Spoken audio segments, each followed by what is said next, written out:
There are only a few last seconds left on the countdown as the boats approach the start line and prepare to begin the Volvo Ocean race. Their next port of call, Cape Town, is waiting for them 6,400 nautical miles away. Well, Mafre got a fantastic start. They're really slingshotting into the race control end, so they are on top of the on the fleet. And look, I can see an individual recall. So one of those boats has got to go back, and it's going to be really interesting to see. It is Vestas. Vestas was over the line at the start. They have got to go back and clear themselves across the line and then join the fleet.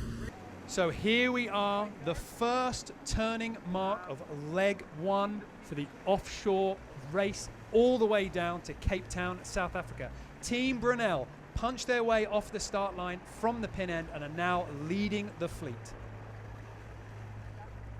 So they're coming up round the mark, they're furling up their downwind sail. It's a jibe round this buoy, and then it's a tight fetch back down to the start line. 180-degree turn for this boat. Not a maneuver that you normally find yourself doing on board these boats. No, it's a big old maneuver, and there's a lot going on here. You've got to put boards up and down. You've got to furl the sails in and out.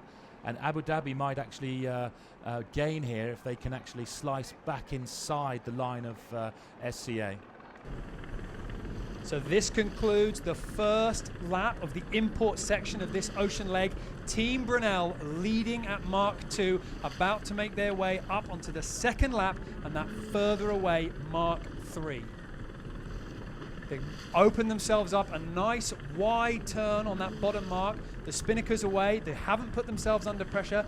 Team SCA, there's no real tactics here apart from just following their nice smooth turn around the buoy.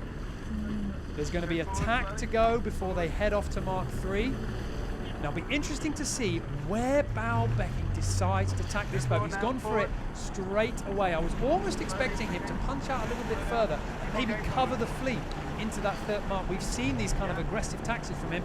Team SCA keeping their code 0 up and punching out to the right-hand side. Now that's a pretty brave manoeuvre, Mark. Well, it is, and I hope that they're not going out into the area where there are more spectator boats. It is very hard to keep these hundreds of spectator boats off the course. Abu Dhabi choosing to go out to the right again, just trying to keep their air clear on Brunel, and slotting in there nicely as Abu Dhabi tack round onto starboard. So there we have the first boats in the fleet. Team Brunel, Abu Dhabi Ocean Racing, passing the leaving mark right in close to the shore of Alicante. That's their last chance to wave their family, their friends, and their crewmates still on the shore goodbye. And now they head out on that 6,400-mile journey to Cape Town, South Africa. 24 days until they see their family and friends again on another continent.